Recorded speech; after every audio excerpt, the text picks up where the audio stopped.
जय श्री कृष्णा। जय जाहिर वीर गोगा जी महाराज की जय।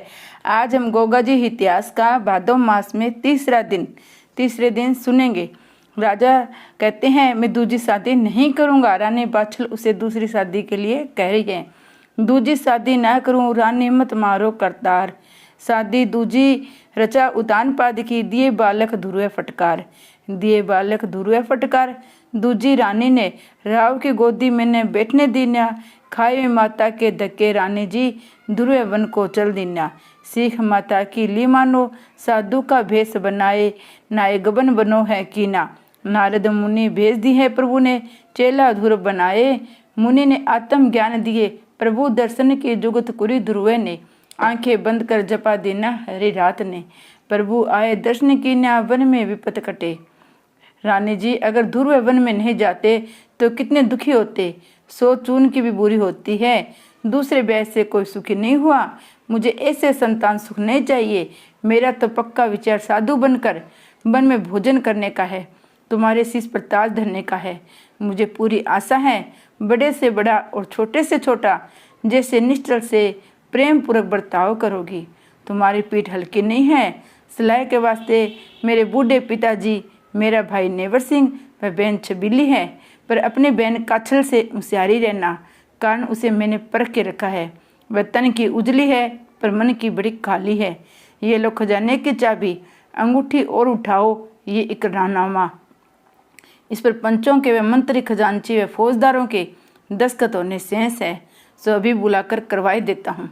अपने पति के मुख से इस प्रकार के प्रेम वचन सुनकर रानी बाछल बड़ी दुखी हो गई। हाथ जोड़कर कहने लगी, हे प्राणनाथ, क्या इस तरह किसी और ने भी घर छोड़ा है जो आप घर बार छोड़कर मुझे अकेली अबला नारी पर राज का भार छोड़कर जाना चाहते हो? क्या घर पर रहकर राम भजन नहीं हो सकता है? अगर घर में एक लाल भी होता तो मैं सबर कर लेती। शहर के सब लोग लुगाई मुझे ही कम वक्त कहेंगे। मेरा जीना भारी हो जाएगा। इसलिए महल के एक हिस्से में ही अपने सन्यासीपन का सामान धर लो और खूब जी लगाकर भजन में पूजा पाठ करो। जिस प्रकार आपके पिताजी करते हैं भोजन जैसा आप करोगे, दोनों उसमें मन माफिक पहुंच जाया करेंगे। रानी बाछल ने जेवर सिंह के पैर पकड़कर रो रो कर काफ़ी प्रार्थना की, मगर राजा जेवर सिंह को तो वैराग्य हो गया था, जिसके उनका मन नहीं पसीजा। राजा जेवर रानी बाछल से कहने लगे, रानी जी तुम कैसी बातें करती हो? अपने मन को पक्का करके धैर्य धरो, मोह को त्यागो। एक में ही क्या जाने कितनों ने किसी प्रकार का दुखी होकर घर त्यागे हैं। राजा भर्तरी, राजा गोपीचंद्र, भगत पूर्णमल, महात्मा बुद्धदेव, कितनों के नाम गिनाऊं। अनगिनत भूपों के घर त्यागना पड़ा। अगर घर में इन लोगों को शांति मिलती तो वे वन को क्यों जाते? इन्हीं सब महात्माओं की तरह मुझे भी घर काटने को दौड़ता है। या मैं बहुत जल्दी मर जाऊंगा तब भी तुम्ही को राज का संभालना पड़ेगा। मुझे मेरे मन को करके नीचे जीने की आज्ञा दो। मन की शांति में रुकावट न डालो। राजा जेवर सिंह की बात सुनकर रानी बाछल ने अपने मन में अच्छी तरह समझ लिया कि अब ये मानने वाले नहीं हैं। इन्हें वैराग्य हो गया है। इनके मन को यहाँ शांति न मिलेगी। जब इनका मन शांत हो जाएगा तब खुद घर लौट आएंगे, परंतु मन शांत हो जाने पर घर लौटाने का वचन ले लेना चाहिए। इस प्रकार रानी बाछल अपने पति से हाथ जोड़कर आंखों में नीर भरकर बोली, पति देव मुझे एक वचन आप भी दो। जब आपका मन शांत हो जाए तब सीधे घर आकर मुझे अभागिन को दर्शन दोगे। कारण मुझे गुरु गोरखनाथ की जोत प्रज्वलित करते काफ़ी अरसा हो गया है। वह मैं जमात के शीघ्र ही दर्शन देने वाले हैं। मुझे कई बार सपने में वे दिखते हैं। ऐसे में आपका होना बहुत जरूरी है, वरना गुरु गोरखनाथ के वरदान का क्या बनेगा।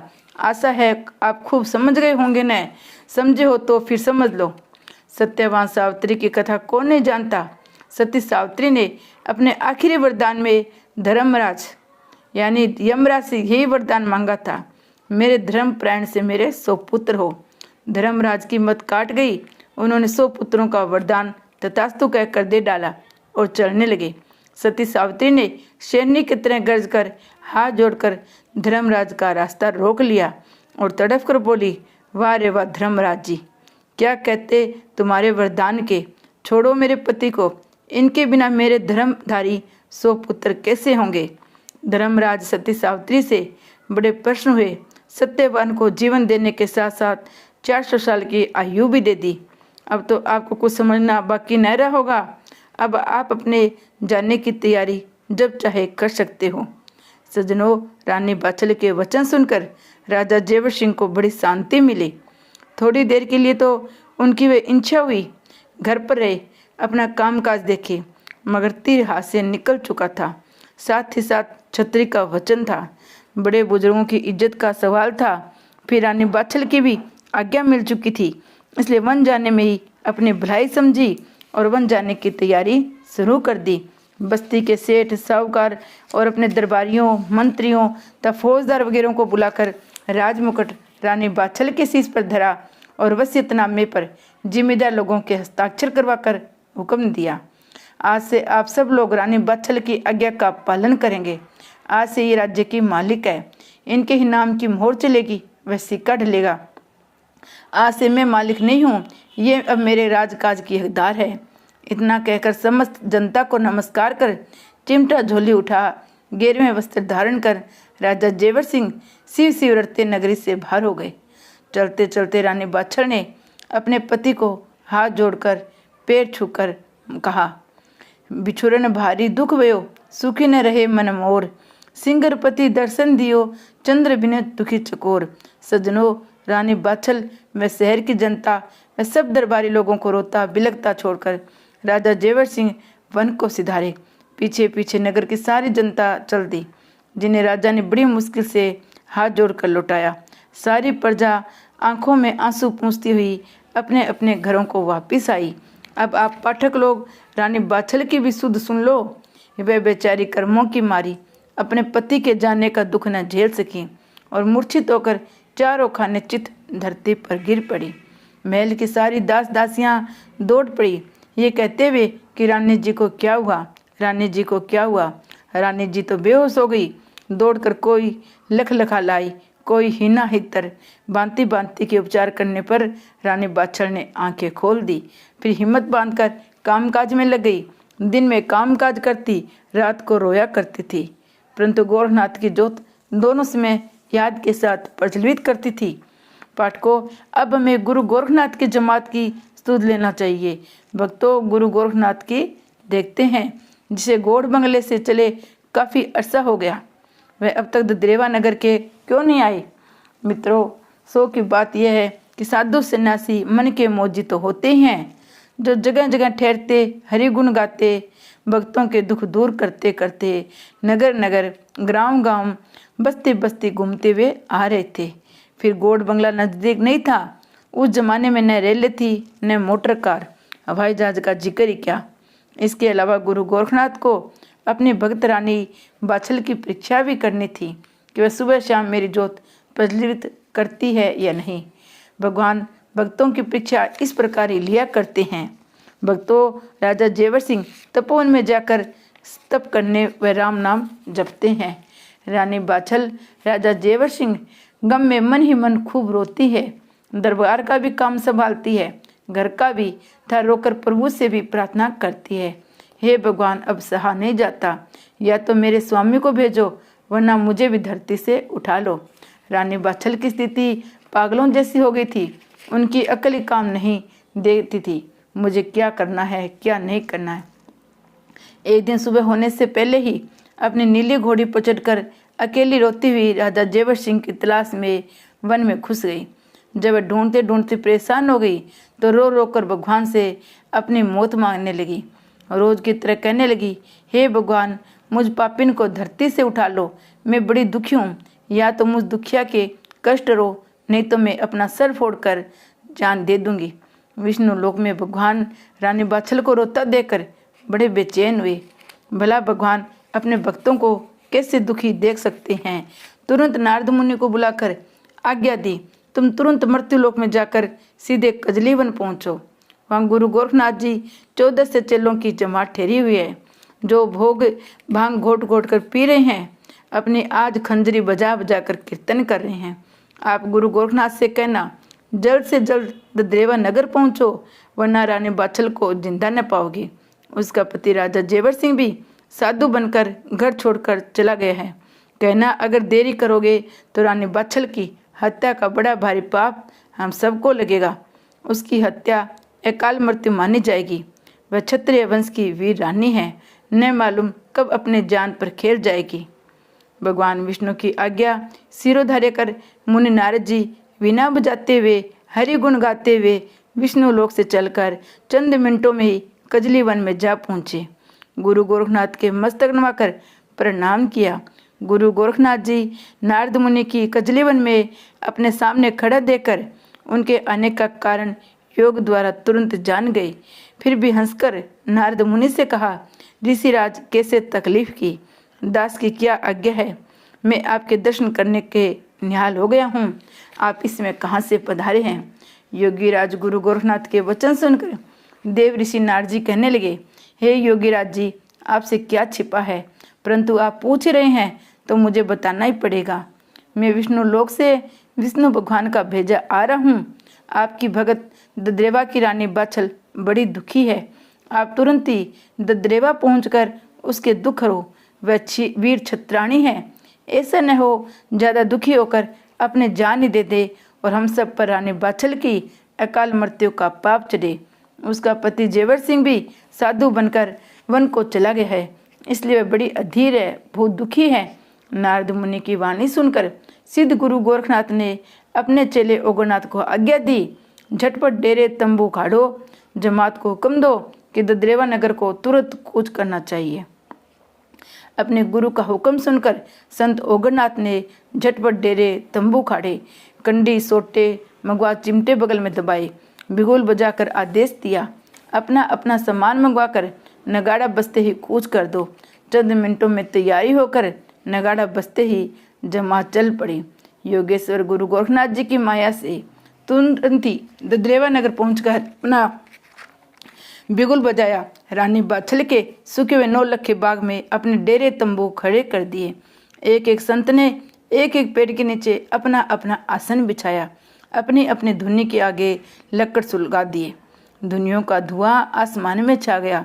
एक ऊंचे टीले पर खुद गुरु गोरखनाथ जी अपनी धुनी स्थापित की, जो अब तक भी कायम है। यात्री लोग वहां पहुंचने पर उस धुनी के दर्शन करते हैं। ये जगह नगर दद्रेवा में, जो सादुलपुर जंक्शन रेलवे स्टेशन से 10-12 कोस पश्चिम की तरफ है। अब आप भी जब गोगा मेड़ जाए तो जरूर दद्रेवा भी दर्शन करके आना। रात्रि के समय बालू के टीले रेशमी गद्दे को मजा देते हैं। सो गुरु गोरखनाथ जी के सब चेले घोर निंद्रा में ऐसे सोए, उन्हें अपने तन बदन का होश न रहा और सुबह की धूप निकलने तक सोते रहे।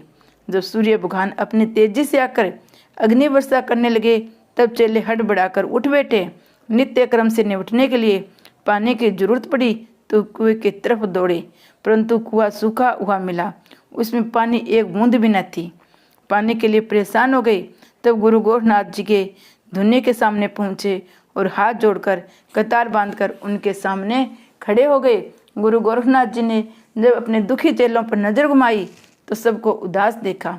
सबको उदास देखकर अपने प्रमुख चेले ओगरनाथ से कहा, क्या परेशानी है जो सब के सब मेरे सामने इकट्ठे हुए खड़े हो। अपने गुरुदेव के मुख से इस प्रकार की वार्ता सुनकर ओगरनाथ बोले, गुरुदेव, हम लोगों को किस पाप के कारण इतनी भारी सजा मिल रही है, जो आपने इस सूखे ठूंठ बाग में जाना, पेड़ पर एक पत्ता है, न कुएं में एक पानी। हम सब बिना पानी के और सूर्य की गर्मी में झुलस कर बिना मौत मर जाएंगे और 14 सौंग उठाकर फूंकने वाला भी यहाँ नहीं मिलेगा। मैंने आपसे गोड़ बंगले में ही कहा था कि बागर देश बड़ी खराब जगह है, परंतु आपने ये कहा था कि वहाँ बड़े बड़े बढ़िया भोजन मिलेंगे, बड़े बढ़िया बढ़िया फल में मिलेंगे, मगर यहाँ तो लो जिस्म को झुलसाने वाली बालू के सिवा कुछ है ही नहीं। अपने चेले ओगरनाथ के मुख से इस प्रकार की बातें सुनकर गुरु गोरखनाथ को गुस्सा आ गया और आंखें लाल करके कहा, ओ ओगड़, तू रहा पूरा ओगरनाथ ही। जरा ये बात, क्या मैंने तुमसे कभी झूठ बोली है या गलत बात कही है? मनुष्य जो पाप करता है उसे दंड मिलता ही है, वह चाहे घड़ी भर का हो चाहे मिनट भर का। धर्मराज युधिष्ठिर ने एक बार अपने जीवन में झूठ बोला था, वह भी जबरदस्ती भगवान श्री कृष्ण जी महाराज के कहने पर। मगर बोला तो झूठ ही था। द्रोण गुरु को हत्या तो हुई थी। उसी झूठ के कारणवश धर्मराज उन्हें नरक लोक में ही ले गए और घोर बदबू से महाराज युधिष्ठिर की नाक सड़ गई। बहाना यह था कि अपने चारों भाइयों व रानी द्रौपदी से मिल लो। तुम लोग जरा सी देर में ही घबरा गए। ये कहकर अपने धुने में राख उठाकर थोड़ी थोड़ी सब चेलों को पकड़ा दी। ये बबूती थोड़ी थोड़ी सब पेड़ों पौधों के नीचे डाल दो। एक चुटकी भस्म को अपने झोली में से निकालकर ओगरनाथ को देकर कहा, अलख निरंजन कहकर ये भस्मी कुएं में छोड़ दो। बबूती लेकर सब चेले पेड़ पौधों की तरफ दौड़ पड़े। ओगरनाथ ने गुरु की भस्मी अलख निरंजन कहकर सब पेड़ पौधों की तरफ उड़ा दी और कुएं में भी भस्मी को डाल दिया। भस्मी के प्रभाव से पल भर में ही पेड़ हरे भरे होकर फल फूल मेवों से लद गए। जितने फल फूल मेवा पेड़ों की डालियों पर लद रहे थे, पत्ते दसियों गुना ज़्यादा थे, जिसकी वजह से पेड़ पौधों के नीचे छाया ही छाया हो गई। धूप का नाम भी न रहा। जब सब संत महत बड़े संतुष्ट होकर अपने करामाती गुरु की जय जयकार करने लगे, उनकी जय जयकार के आवाज़ कोसों तक जा पहुंची।